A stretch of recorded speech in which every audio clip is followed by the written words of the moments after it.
Welcome to That Stinks, where Nick and I talk about the smelliest thing we smelled this week. Nick, what smells? God, a lot. There's a plant in our kitchen sink that it's just going to be, apparently that's all that's going to be in our sink from here on out, and it stinks. I don't know what kind of plant it is, but it smells so bad. Well, our trash smelled the other day, and we took it out. So this has been That Stinks. Been great, man. See you next week. Yeah. Now, I'm in LA. It's a war zone here. I don't know if you've seen the news. I've gotten at least 100 texts this week. Are you okay? Are you safe? It's like, well, a hawk sat in our window today. That was a little alarming. Generally, it's about the same as always. You know, there's always a 4-block protest going on downtown, and, you know, 1 out of every 200 people is an asshole, and they break into a building. That's it. You know what? This is actually less than most protests. Right. It'd be like if the Kings won the Stanley Cup. It would be like if the Kings won the first round of the playoffs. It's not even the Stanley Cup level. When the Dodgers won the World Series recently, it was way more damage to the city. This is nothing at all. Like years ago when the Canucks didn't make it into like the final, something like that. I don't follow hockey that much. It was like, man, these Vancouver fans are crazy. And it kept showing the same clip over and over. People just like walking at, it's like, so a group of people walking at night, that's an issue. So it's like 6 cars got burned. Some people threw, like 5 people threw stuff like rocks or cinder blocks at cops, and like 5 or 6 stores got looted. This is exactly why I don't follow any news anymore. I feel like, how much more obvious can it be that they just want you to be engaged at all time? And why wouldn't they want you to be engaged all the time? Of course they want you to be engaged all the time. But my sinking suspicion is that if the camera is zoomed out on these news cameras, if they just zoomed out from whatever argument's going on in the street, that 2 blocks away you'd see 100 people lined up to get the new Jordans. Like, it's just such a nothing. You know, a block away you'd see somebody like leaving a Trader Joe's whistling. Like, it's just a nothing. It's a city of people casually eating tacos. This is what it is.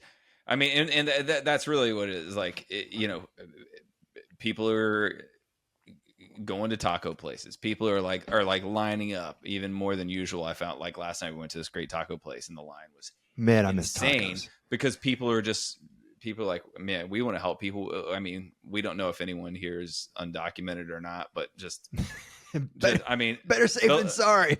Yeah, it's like better, but it was like everyone just, you know, let's try to help out the community here, and you know, that's such a liberal thing to do when you're like, well, we just wanted I waited tacos for 2 hours. Now I want 8 carnitas. Okay, I love you, man. I love you.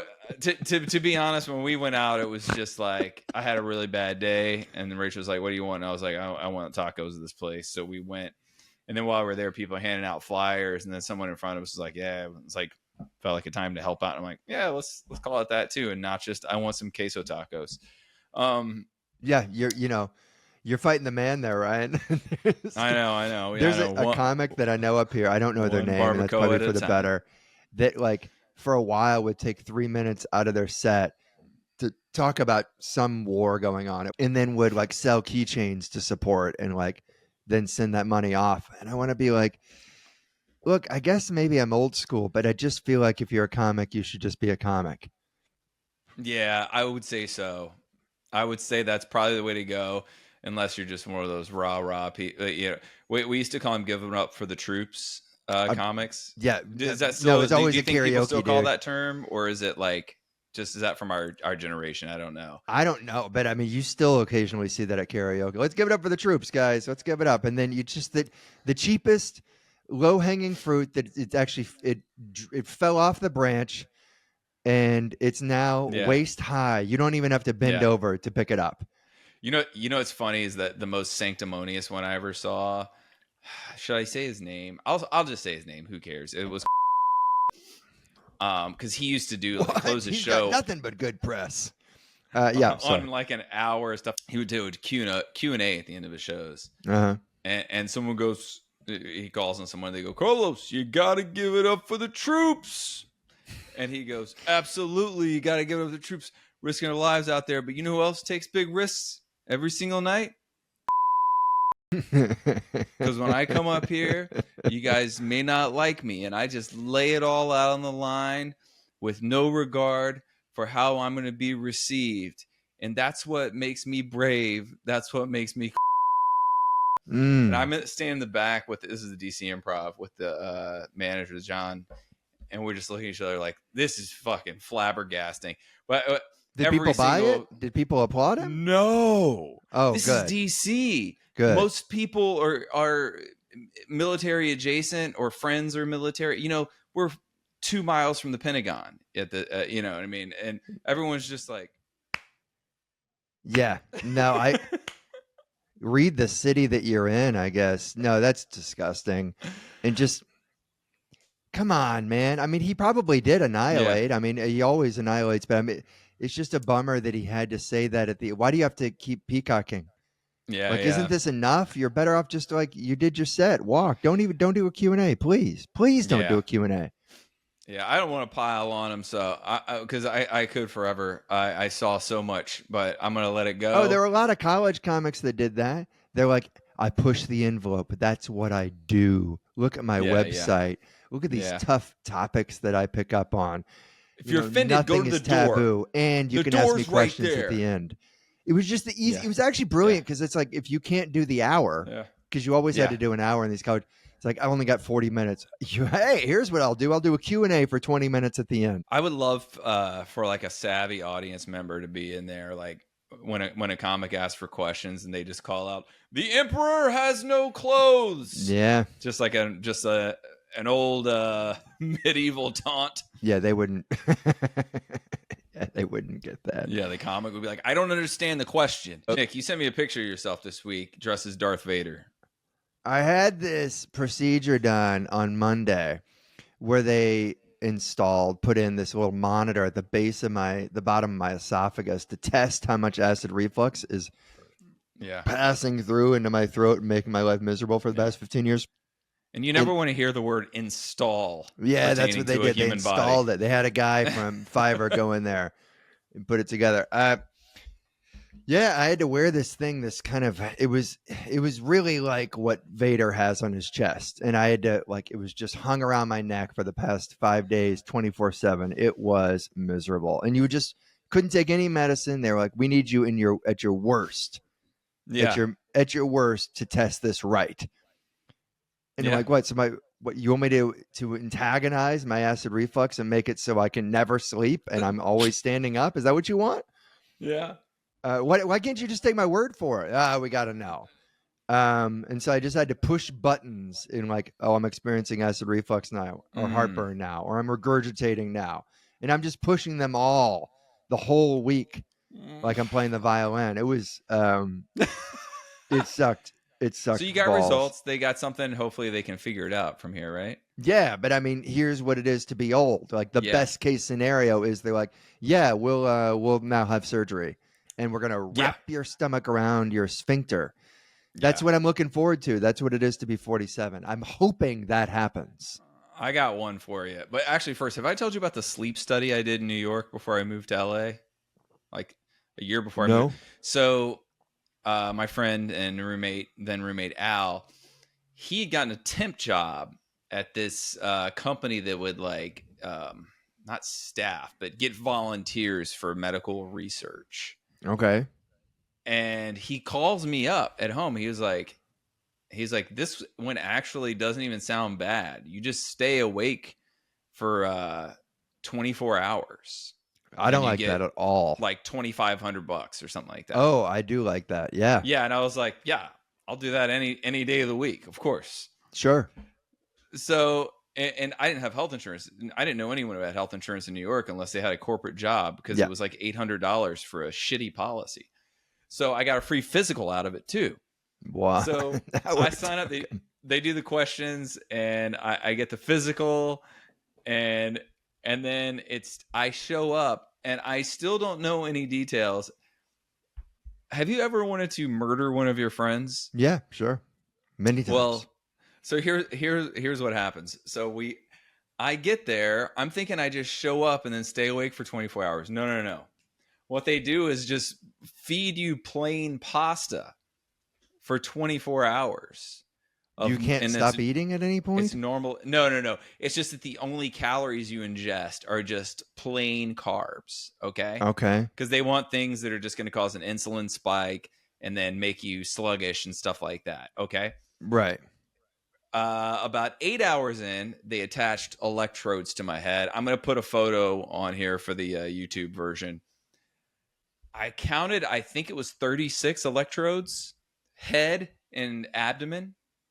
And they were all connected to a box that I had to carry for the next 48 hours. So wait, so you had to be awake for 48 hours? Dude, no. This is the whole scam of it, dude. So I like go through most of this first day, and then I look up on my computer. This is also during the World Cup and the NBA Finals, Lakers Celtics. So I Google, I was like, how much do I get paid if I leave now? And it was like $75. The money doesn't kick in until after. The money doesn't kick in until the end. It's like, sure. Even if you leave 90% in, you only get 25% of the money. So I was like, sure. Dude, I emailed Al because I also wasn't allowed to make phone calls. I emailed Al and I'm like, dude, this is fucked, man. So you had these things, these tubes coming off of your head while you're at home? No, not at home. I'm in a medical facility. Oh, it's you're stuck there for days? 12 people. And the rest of them, they only did medical research. That's how they made a living. They just subjected themselves to medical research. And they were giving us some sort of like ADHD medication to keep you awake? Different doses. I think I got the middle dose based on how much energy I had compared to others. You could tell who had the high dose because they're just bouncing off the walls, and who had the placebo because they're falling asleep after like 17 hours. But they have to be awake. They have to be awake. Yeah. But so every hour we had to take this 5-minute test where it's like responding to visual stimulus. And what they were doing was testing for pilots for transcontinental flights, right? Like 20-hour flights, basically. It was a medication. What dose is good to give a pilot so they don't get sleepy on these flights? All right. So anyway, I email Al. I'm like, dude, bring me some fruit tomorrow or you're dead to me. I was like, I need something other than plain. You thought he could sneak you an apple or something? Plain. His office was in the building. I was like, I need something other than plain pasta with there's no sauce. There's no salt. There's no nothing. Butter. No olive oil. Nothing. So Al doesn't eat any fruits. The only things he eats, rotisserie chicken. He eats fried chicken. He eats steak. He eats French fries and plain cold bagels and pizza. Right. A portrait That's all of health. He eats. Right. I did not go through. I forgot to go through what fruits to bring. He didn't think about the practicalities. He's like, I'll drop it off in your room tomorrow. He brought you a whole pineapple or something. Dude, not far off, right? So I'm going to do like, I don't know, some crap that I need to do for the test. I come back in my room. I have an email from him. He's like, it's under your pillow. I lift the pillow because they had cameras in the rooms too, so I had to sneak it. And it was an apple and an orange.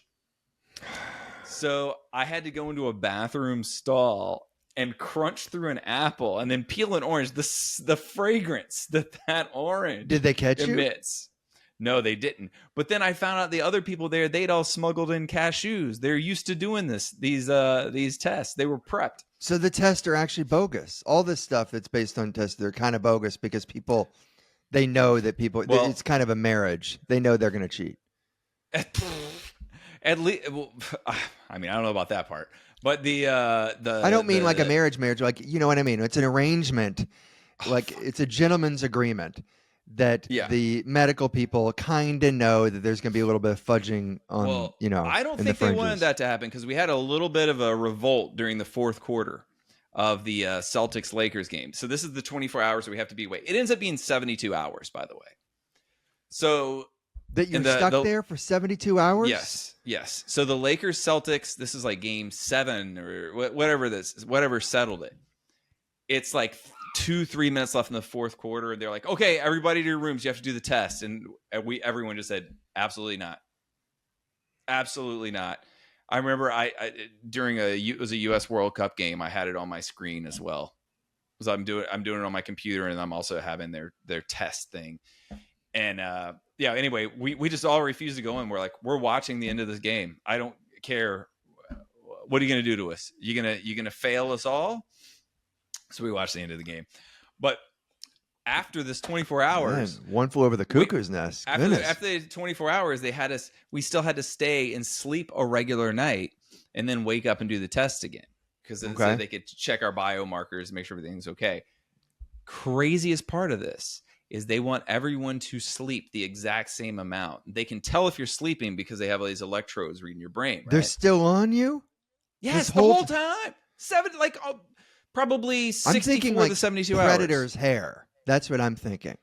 Yes, it's crazy. And medical scrubs and the way that they wake you up because they want everyone to wake up at exactly this time. They come in and just dump cold water on your face. No. And then I swear, so 2 people dump cold water on my face, or I'm sorry, 1 person dumps cold water on my face, and then I have a person on each side of me lift me up, so I'm sitting up immediately. What? Terrorism. My God. So wait, okay, did you finish it? I was broke. I did, yeah. I like I said, I was going to leave. Please tell me did they give it to you in like 25 different like Amex $100 gift cards? I'm not kidding. Like that, I wouldn't be surprised at all. No. They give it to you in a proper check and stuff. I mean, it was for a major pharmaceutical company. I did have a temp job I had in New York where they were like, my holiday bonus one year was like, I don't remember, $600 of Amex gift cards. I'm like, sure. You guys couldn't put this in cash? Sure. Sure. Yeah, no, that's why I asked. I mean, I wouldn't be surprised at all. So you did leave and you did make the full amount. I made the full amount, but I mean, and it wasn't taxed. Yeah. I will remember this for the rest of my life. I like I said, the photo is going to be in here. I'll send it to you too. It's disturbing. I mean, it sounds like that study of like the prison study where like half the people Stanford are guards. Prison experiment. Yeah. Stanford prison. And I mean, honestly, there's some bullshit there. I can't believe for a minute that it went off like they say. I just don't believe it. But yeah, I would have done that. I would have done that if I was like 25. I'm sure. 3 days, $2,500 for sure. I would have endured anything. So Nick, I just texted the photo to you. In this photo, I mean, this is taken with an old BlackBerry phone, or maybe like the first. Oh my God, that's like Boy in the Bubble iPhone. Kind of stuff. Yeah, dude. So you didn't think when they put this on there, you didn't think like, no, I'm not doing this. No, because it had just started, and I'm like, I'm not going to make any money. And I'm telling you, also they go, yeah, I get it. Now you're 6 hours in and you're like, I'm not going to walk away now and make $20. Yeah. And you go, the thing is at night, they're like, just sleep like normal. I'm like, I'm covered in electrodes. I have to sleep like I'm Dracula. You can't move.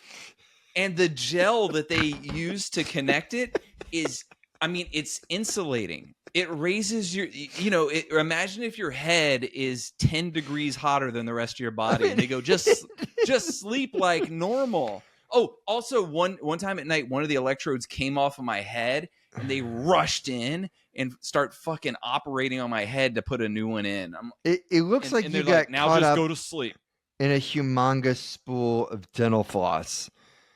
And yeah, I can't when I fall asleep with my wife, if I'm like big spooning, if I'm the big spoon and her hair's on my face, I can't handle it. I cannot have this hair on my face. I can't do it.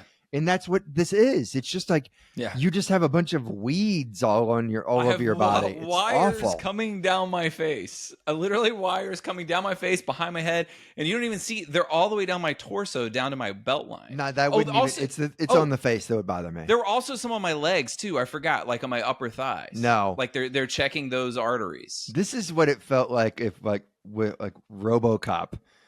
Yeah, what it was like for him to go to the bathroom. That looks awful. That looks awful.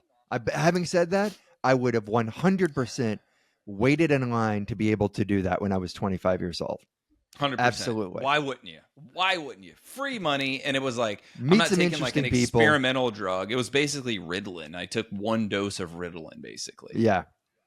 Goodness. So that is what if you think that's like a meet cute for anyone? Do you think a couple has ever met in that situation? No, it's all dudes. It was all dudes. Well, maybe still, maybe two dudes met.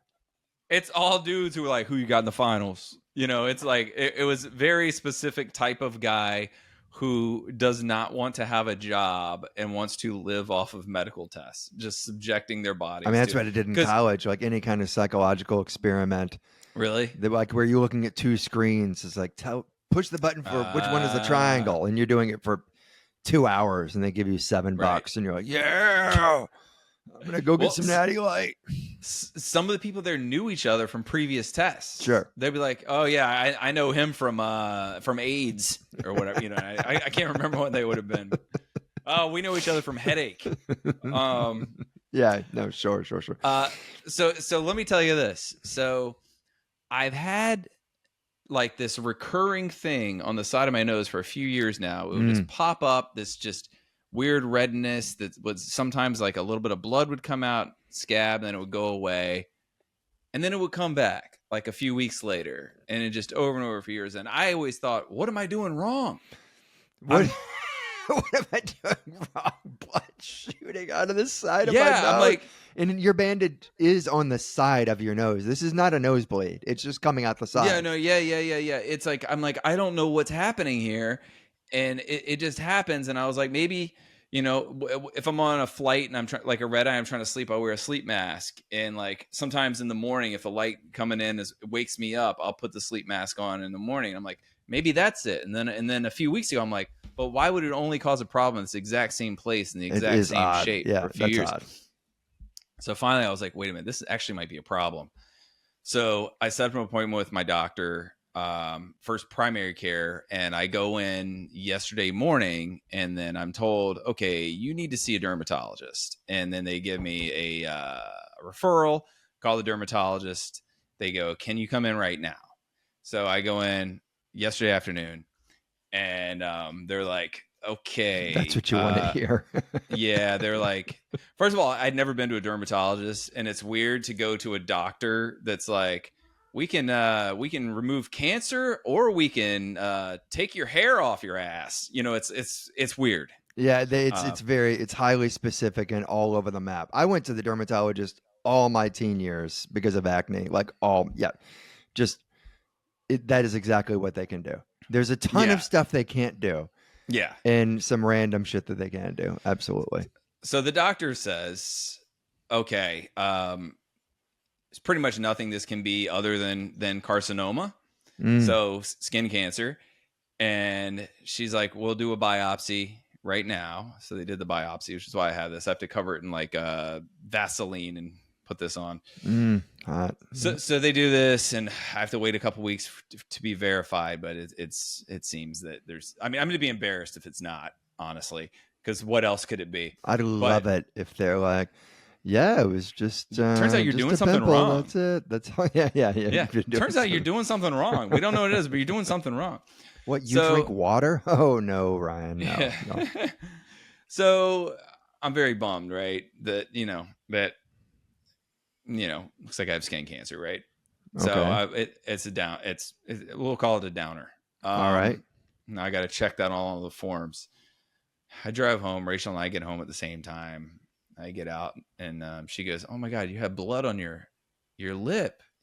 Gross. You get that out, and I'm like, I don't know how there would be blood on my lip. I didn't. My nose was very bloody when they did the biopsy, but there's nothing down there. And then I look at the phone.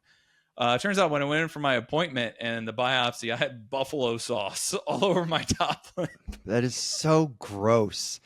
Anytime, God, I hate that. I hate that. Anytime the gag is something chicken. Gross. No. Anytime a sauce is confused as like blood or plasma, I'm out. I wouldn't say I'm offended, but I'm really turned off. It's so nasty. I tell you, this doctor is not my friend. If you're not going to tell me, you're not going to be like, hey, man, I think you got buffalo sauce all over your lip. Yeah. Did you stop at Wild Wings on the way over? Yeah, that's nasty. I rushed over after eating buffalo chicken.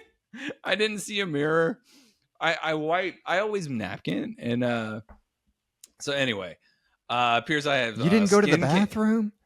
I must have, but I didn't look. I don't know. But yeah, it was just like how many people are you seeing between finishing the meal and the doctor? You're going to see someone at the front desk, right? Just the front desk. And they didn't say, may not have even looked at your face. I just checked in, man, because I remember I called at 1:35 and she goes, can you be here at 2? And then she just took some of my info on the phone as I rushed over there. And then I answered some questions when I got there, and then that was it. You know, she's 4 feet from me. She's sitting down across a wide counter. So, and then I'm in a chair, and they're looking at me with a magnifying glass with UV light, and I'm sure she was probably like, "Oh, it appears he might have carcinoma on his lip." Nope, buffalo sauce. We'll just leave it. We'll leave it. We'll leave the buff. Yeah, it's weird when they get out a magnifying glass in a situation where you do not need any. In fact, it's just out there. You can't help but see it. You can't even look away.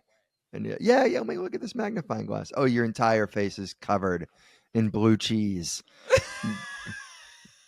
Great job, Brian. That's so nasty. Can I say something real fast? I just watched the most recent Space Jam with my daughter. It's like one of her favorite movies. And I actually really like it. I like both of them, both Space Jams. I'm a huge Daffy Duck fan. I think he's hilarious.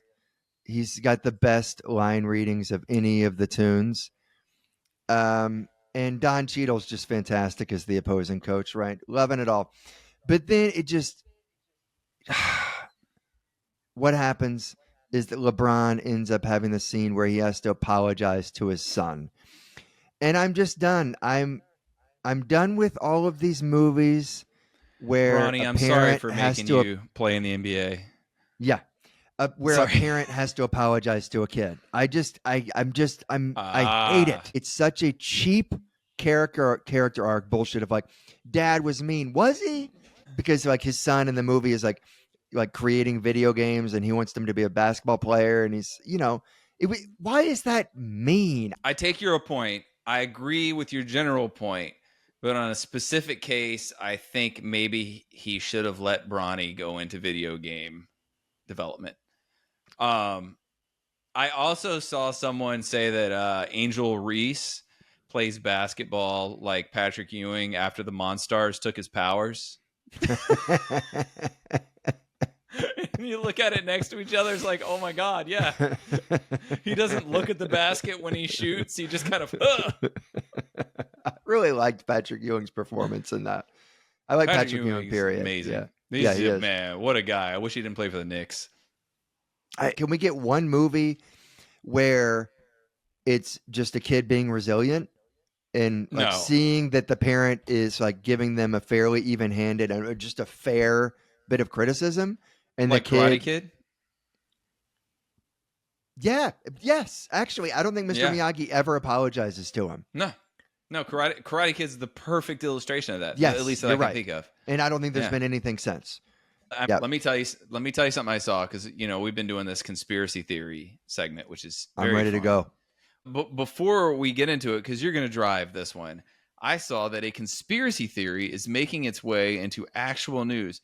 8 U.S. states, this is in The Guardian, 8 U.S. states seek to outlaw chemtrails, even though they are not real. Do you know what chemtrails are? Why don't you just go allegedly ahead and say, yeah. The vapor trail behind an airplane. Mm-hmm.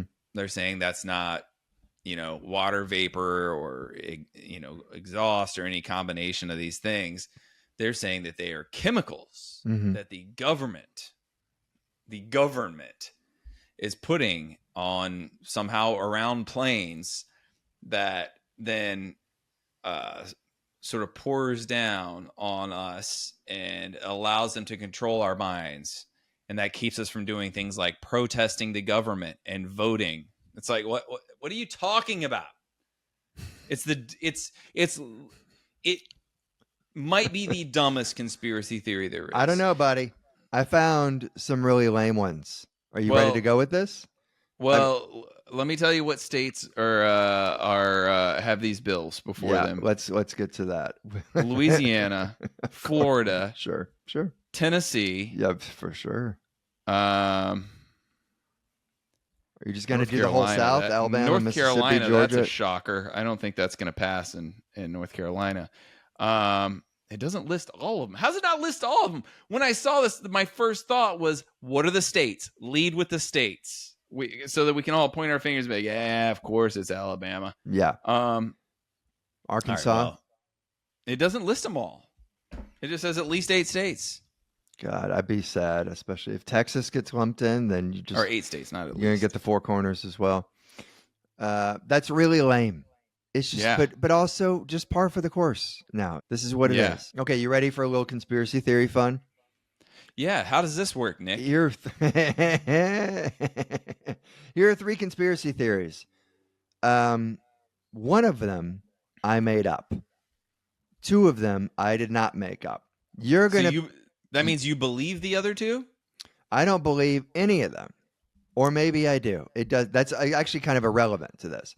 I'm gonna tell you about all 3, and you're gonna tell me which one is the one that I made up. You ready? Let's do it. Okay, the first one, I'll call it, or it is called, the Olympic swap conspiracy. And this conspiracy theory claims that the ship that sank in 1912 was not the Titanic. It was not at all. It was the Olympic ship, the sister ship, which is basically identical. Also made by, I think, the White Star Line. And the Olympic in 1911 was in a collision. And it looked like they could repair it, but they weren't going to be profitable if they repair it. So, hey, how about this? How about we switch them up when they're in dock, and we're going to just put Titanic on the Olympic over that, going to take off those letters, put on the new letters, call this the Titanic. Nobody's going to know the difference with this. They're basically indistinguishable. And then we're going to basically the Titanic's not a new ship. They just wrote Titanic over the Olympic. Or the actual Titanic that they've been, trumpeting is just in dry dock somewhere, and they pull the old Olympic out that's already slightly damaged. They're going to stage an accident, and that accident went way worse than they thought. But they wanted the insurance money? Because they were going to go, yes, for insurance money. Yep. That is one of them. By the way, dude, at the port down here in Long Beach, they have some ship. I think it's the something Anne, Queen Anne or Princess Anne or whatever. Yeah, and Queen Anne. It's like the same size as the Titanic, and it's usually docked next to, or it's a little bigger actually, docked next to modern cruise ships. You see that and you're like, oh my gosh, the Titanic's tiny. Right. Compared to modern ships, Right. That's another example of you shitting on people who lived 100 years ago. Yet another. But next to a catamaran that you sucked a man off for, it's pretty big. So here we are. Dude, I needed $6,000, and I figured I could sell that catamaran. To be fair, most of the catamarans I looked up were over like $600,000. So you're sucking a guy off. At least you're going to get $600,000 out of it. So, all right, the next one. Called a few different things. I'm going to give one of the names, which is the cult of the eternal receipt. So it's a cult that believes that humanity's salvation depends on returning everything that you've ever bought, be it materially, spiritually, or emotionally. Like returning it to the store? Materially, yes. But there's also emotionally and spiritually. It was the first person who kind of developed this, worked at Radio Shack, and they experienced a cosmic awakening after they successfully returned a Walkman and they returned it, and they got their money back, and they didn't even have a receipt. So when that was accepted, hey, it always feels good, man. When you go to Target and you don't have a receipt, and it always feels really good. So this kind of when that Walkman or whatever it was accepted, the karmic cycle was reset, right? And so basically this is that life is a transaction. True enlightenment is only achieved through these refunds. So you need to give everything back, take everything back that you've ever bought materially and also spiritually and emotionally, right? I mean, this isn't, it's almost like this is the modernized, like, TikTok version of Buddhism and Christianity, actually. So unreturned items, they cause the soul to bloat, and they also cause suffering. If you die without returning your mistakes, you're reincarnated, and it ain't going to look good. Okay, so that's the second one, right? Yeah. The last one, we're going to go with one of their 4 or 5 metaphor. So the ancient flame conspiracy. This is that the flame ceremony, the lighting the torch ceremony in the beginning of the Olympics, that everybody believes is about unity and harmony, working together, cooperation. It's not that. It's actually a part of a greater ancient secret society's energy harvesting ceremony that dates back to like pre-Greek civilization, right? It's designed not to bring people together, but to collect psychic energy from billions of television viewers, as well as anyone who's there. And that the 5 rings from the Olympics are actually, they're not rings, has nothing to do with the Olympics. They're portals, and they're each tied to a different chakra or even a different alien race. All right, shut the fuck Those up. Those are the 3. Okay, yep. I got it. Okay. Mm-hmm. So I think that I thought you made up the Titanic one at first, but now I think it's true. I think that's a real conspiracy theory. Mm-hmm. The second one sounds reasonable as a metaphor. Mm-hmm. You know, you can't be tied to physical things and have any sort of spiritual enlightenment. Mm. It's just it gets a little bit literal about returning Walkmans without receipts. Mm-hmm. So I thought you made that up, but then this Olympic one's so silly that's the one you made up. You know what? This is 2 times in a row that you got it wrong, and it's so satisfying to me. Oh man, I bet it is. You're right. Well, the first one I thought, well, this is going to be pretty obvious that it's a real conspiracy theory, as bogus as it is.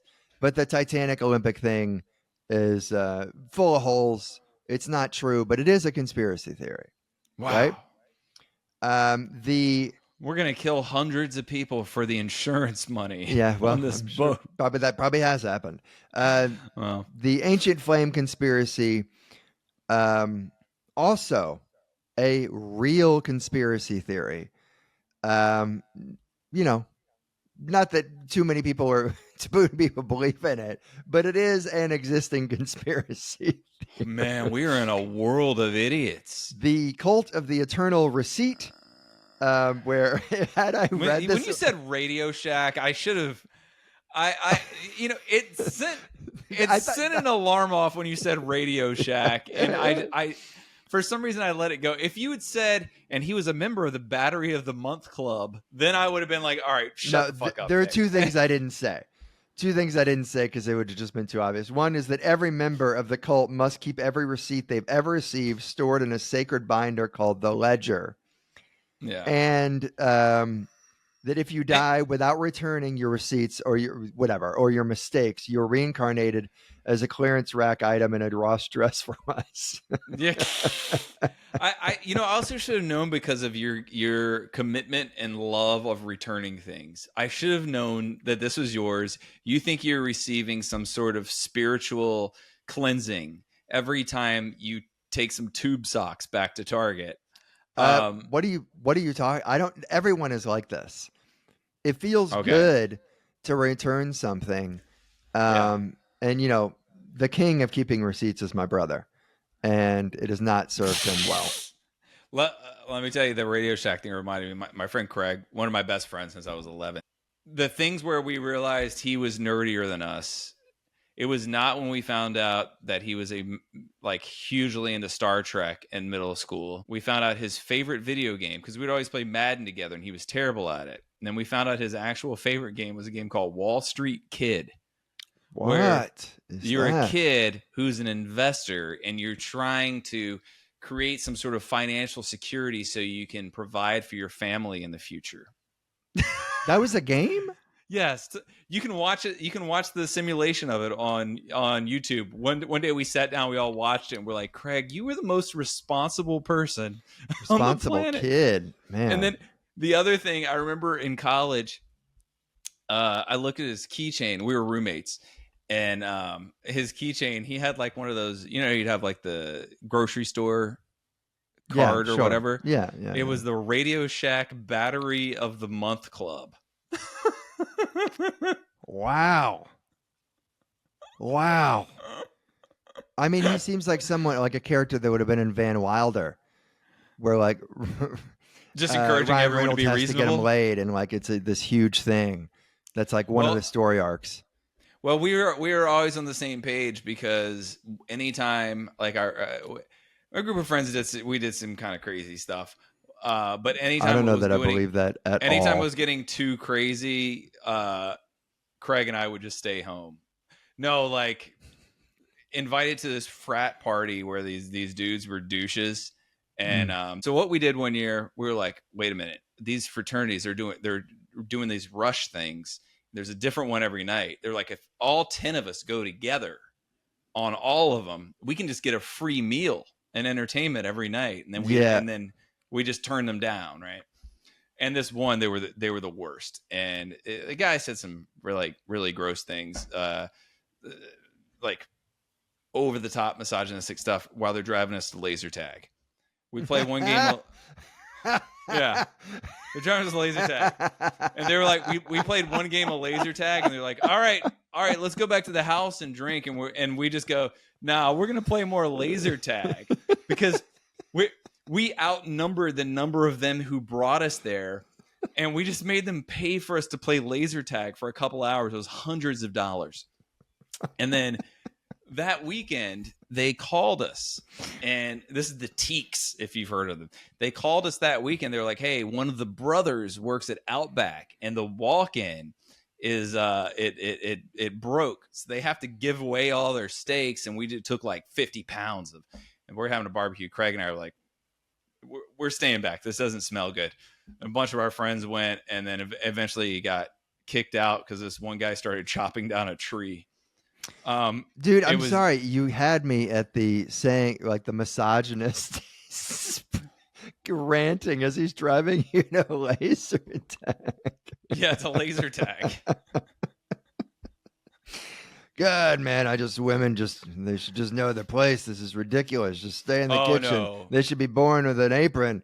Okay, so we're pulling up. You got to keep this headset on your head, and you got to shoot for the. That sentence is hilarious. A misogynist took me to laser tag. Yeah. Yep. It was one of the funniest things I've ever heard come out of your mouth. So I got some hypothetical questions for you. You ready? Well, and how does this work? What do you mean? I've got a few. Can you explain to the people how hypothetical questions work? I'm going to ask you a hypothetical question, and I want to hear your answer. That's all. Oh, okay. Yeah, that makes sense. It's not much. Yeah. Okay. You get to be a billionaire for the next 10 years, but then you get stabbed to death. Would you do it? No. Yeah. Okay, neither would I. You can make any shot in the game of horse. Literally any shot. Any shot. But you lose your sense of taste. No. No? You wouldn't do that? No. I'd do that. I've lost 2 games of horse in my life.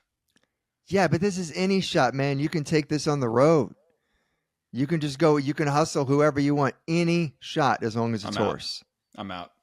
Goodness. Absolutely not. Lose my sense of taste. I love eating food.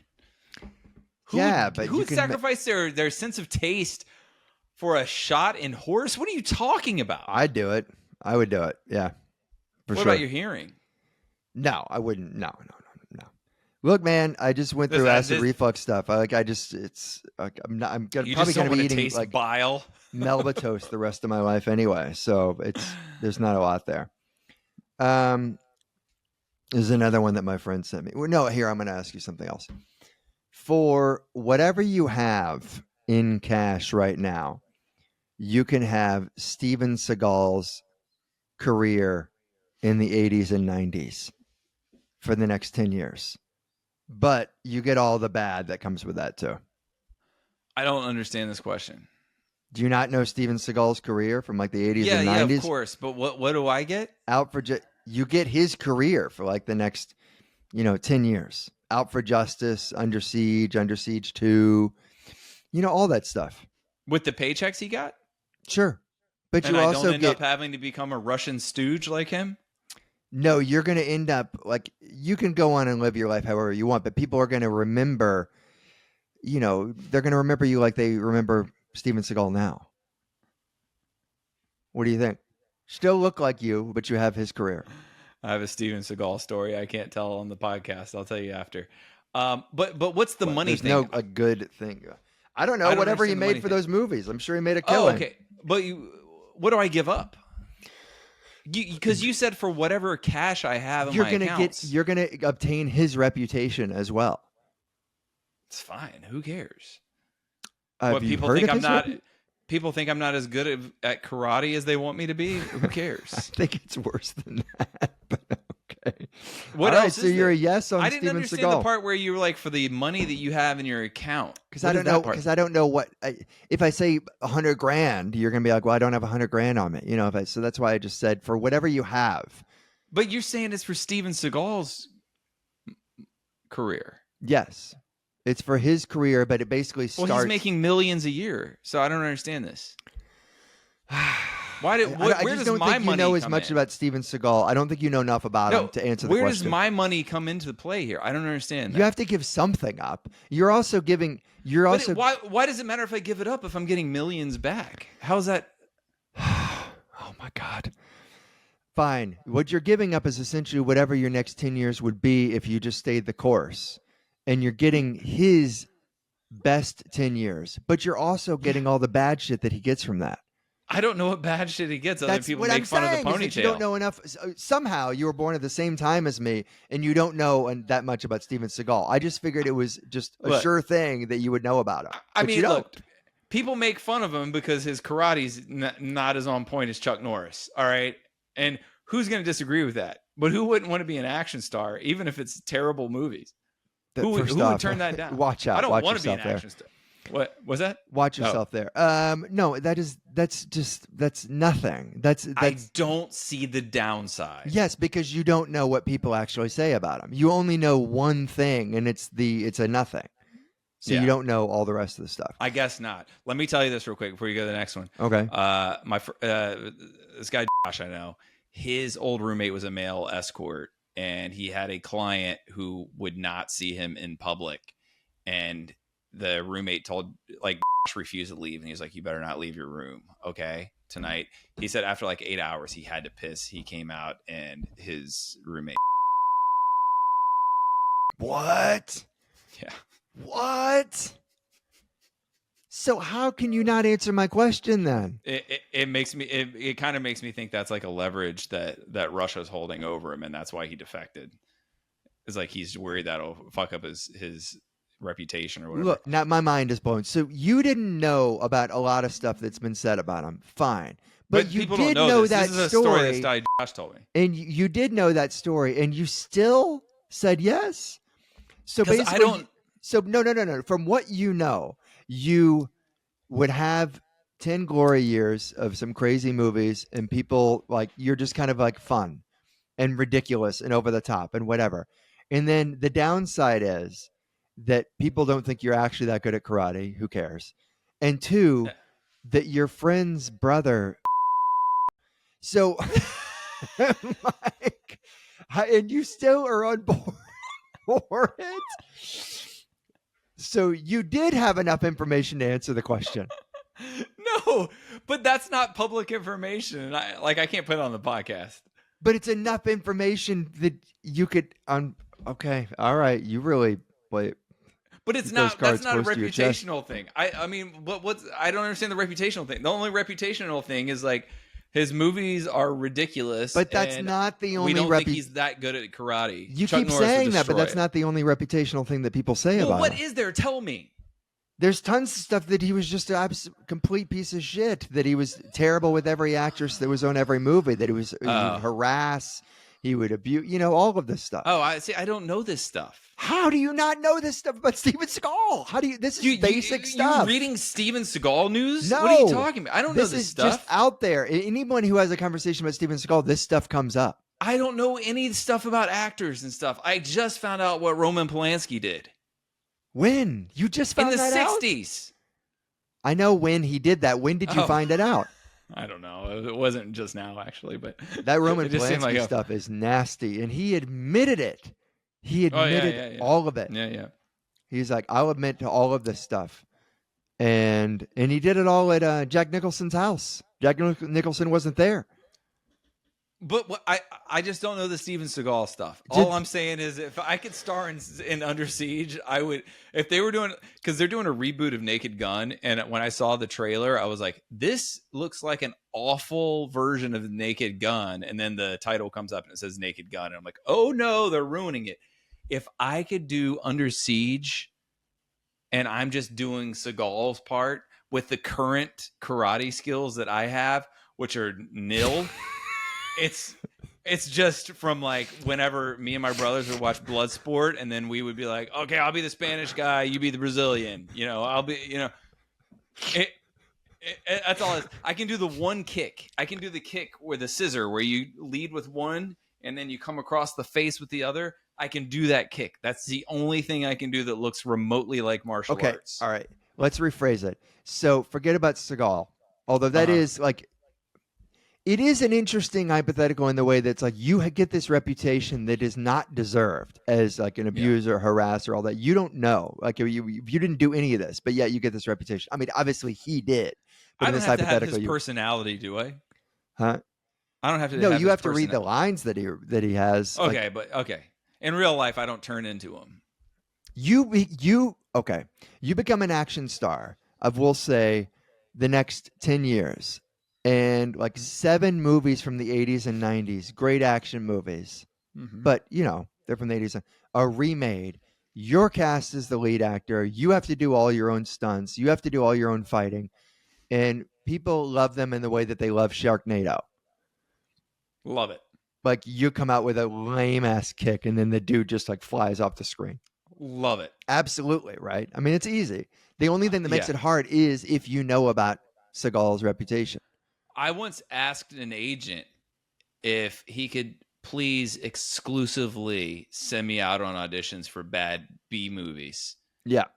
And he laughed, did not take it seriously. And I'm like, you don't know. This is actually, I would much rather do this than good movies. Yeah. You don't know how literally I want this to happen. I like those movies.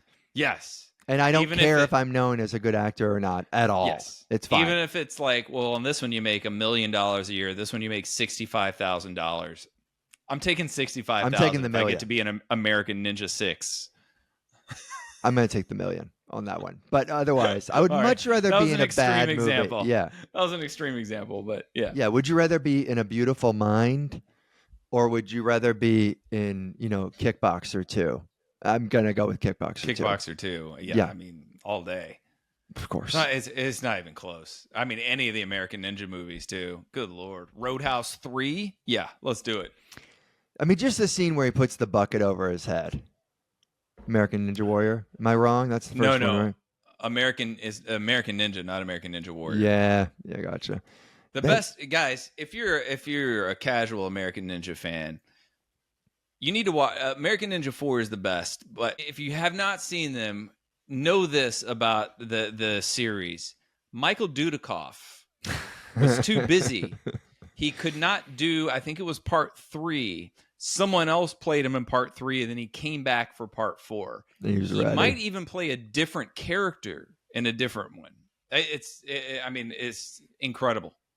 Yeah, we don't have those really anymore. At least not with practical effects.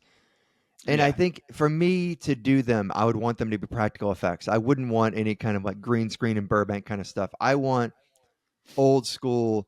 Like I can throw a haymaker and completely whiff, but the guy falls. Like they're real. Yeah. That's what I want. That's what I want too. I want it to look like it's people fighting at the elevator at a dentist's office. Just people respected Under Siege. They respected that. They're like, this is what now Segal's like really taking stuff seriously. You got the military. Like, it's hilarious. It's a hysterical movie.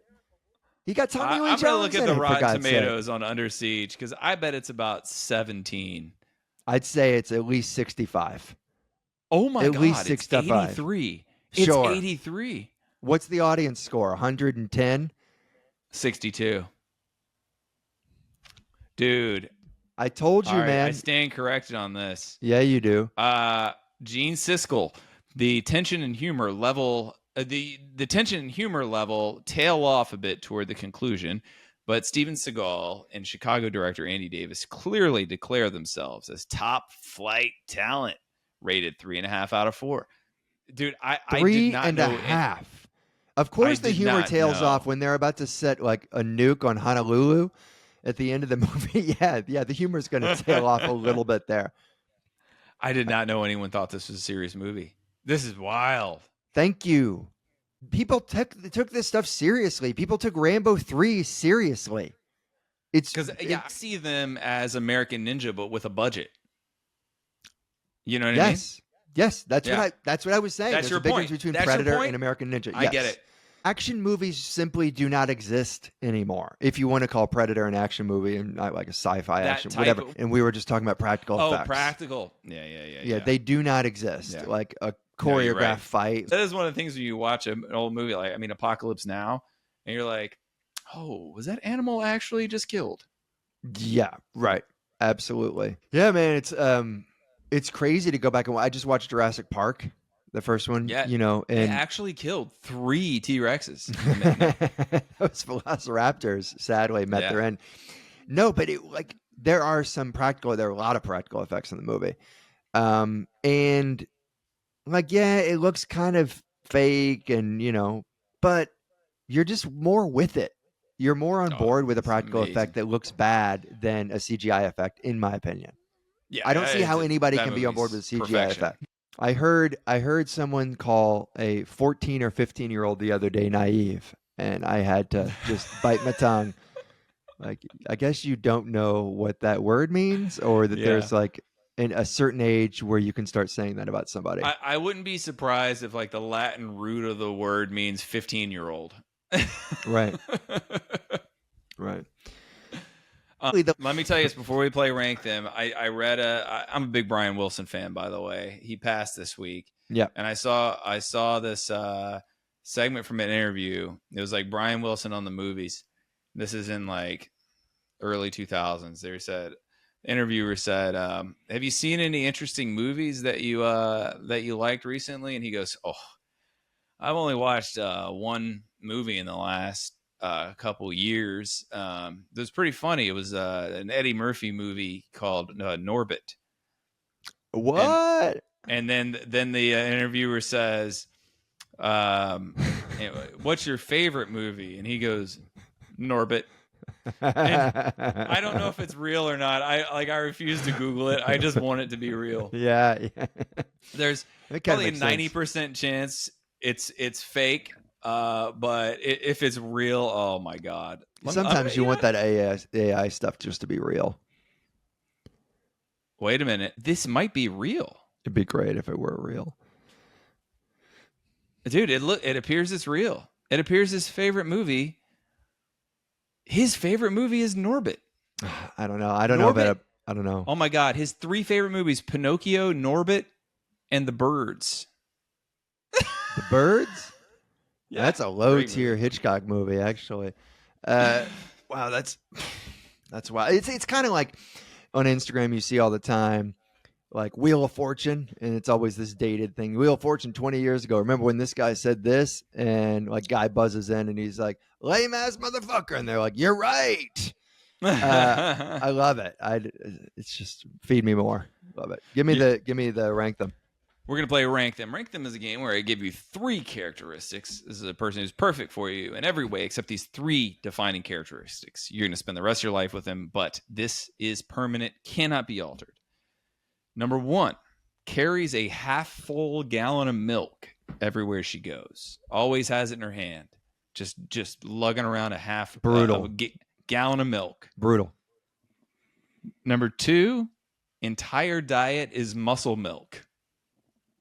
We've done that one before. Now we're doing a different context. We'll only drink muscle milk, nothing else. No, we'll only eat muscle milk. Only consumes muscle milk. Only consumes muscle milk. All right. Uh-huh.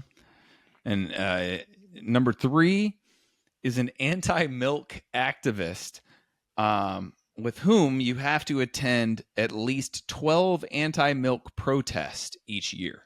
Okay, no problem. This is no problem. None at all. What is it? Yeah, I'm still going to go. I think I said this last time. Muscle milk is the only great. Sign me up. I love it. I can cook for one less person. It's just all she ever wants is muscle milk. Great. You go to a restaurant. She's not going to have anything. She brought her own. She brought her own. It comes this huge measuring We can even cup. give it a caveat. She'll have 1 restaurant meal with you per month. Doesn't matter. Either way, I'd almost rather have it just the other way. Just she brought her own. We went to Houston's and I got cheese bread. This fits for a guy who says he'd trade his taste buds in order to do a reverse layup. No, I was thinking way more creative as far as horse. I'm taking it on the road. It's going to be my moneymaker. I'm going to hustle. All right. So you go muscle milk, then what? Muscle milk, and then anti-milk, and then carrying around the half gallon of milk. Absolutely. I can't have somebody carrying around a half gallon of milk. I don't like milk. I don't want the smell of it. It's a gallon container that's half full. Yeah, it's sloshing around the whole time. I don't like it. I've never liked milk containers because the handle has milk in that part of it that you're gripping. I don't like it. Gripping. You're warming it slowly, yeah. I do not like it at all. I think, here's the thing. The muscle milk one, one of the appeals there, you're saving a lot of money. Okay? You're eating, that's about $2 a meal. That's incredible. Okay? I'm also convinced that if that's your entire diet, it cannot be good for your overall health. Okay? Right. But you didn't stipulate that part, but okay. Well, but it's true, right? She's also probably going to talk to you about your macros a little too much. So for me, that's going to be number 3. The muscle milk one? I think so. That's last? Well, here's the thing. The anti-milk activist, that shit annoys me. You know, you can fit that into a conspiracy theory. You know, I have a joke about this, about people who are like, oh, we're not supposed to have dairy because no other animal has it after infancy. It's like, yeah, that's because no other animals figured out how to milk a cow. Like if snakes could make Rocky Road, you think they'd still be eating rats? That is true. That is exactly what people say. Yeah. It's the dumbest thing ever. So you know what? That's actually going to be last. That's going to be last, is the anti-milk advocate or activist. Number 2 is going to be the entire diet is muscle milk. Number 1, this surprises me. I did not expect this. The person who carries around a gallon of milk. It smells, man. I even used to have a joke about that. It smells. It smells. I don't know how you can, the sloshing, all that stuff. It's just, the thing is, you always come back to like, it affects my life the most. It affects my life the least. That does affect your life the most. No, it doesn't. It affects your life if she's carrying it around everywhere she goes. At least I can still have a normal meal. The muscle milk one, that's going to be an issue. And then it's also going to be like, oh, after 10 years, and be like, you wouldn't believe how many tumors you have. I'm just guessing. I mean, look, anything that has that many ingredients and something that's just a little powder, I don't trust it. Yeah, that's true. That's it. That's that. I'm sticking to it. That's all I got. It's a good time. All right. Good talk. This has been That Stinks, where we talk about the stinkiest thing we've smelled. We forgot to introduce the show. It doesn't. You're listening to Conner versus Cobb. You I'm were. Ryan You listened Conner. to it. Yeah. I'm Nick Cobb. Thanks for listening, guys. Yeah. I hope you were on board with me during my 1980s rant and knew what I was talking about. Yeah. And were patient like me that Ryan finally came around. Okay, fine. What do you got coming up, man? Well, I'm going to be in Phoenix this week at House of Comedy. Yeah. And then coming up, I'll be in Edmonton, Vancouver, Minneapolis, Chicago, DC, and Philly. You can check out all the details on ryanconnercomedy.com. You can also get my my first book, The Party, on Amazon. Watch my special live from DC on Amazon or Tubi. All that stuff's on my website, though. That's awesome. Anything else, Nick? I've got a Father's Day show tomorrow. This will not be out in time. So Will not be out, but hopefully you guys are checking my social and seeing that. I'll be at the Laugh Factory. No, I'm sorry. I'll be at Lincoln Lodge on, in August. My bad. No, where is it? I'll be in Mahomet on July 19th. That's the one that I'd love to see some folks out at. Cool. Because that's a fun room. All right. Well, folks, stay magical. This has been That Stinks. Bye. Just a couple of guys palling around, coming out of your speakers, a beautiful sound. They debate, berate, and have a laugh or two.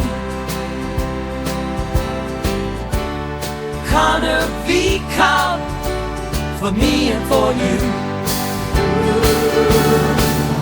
La la la la la la, la la la la. Conner v. Cobb, for me and you.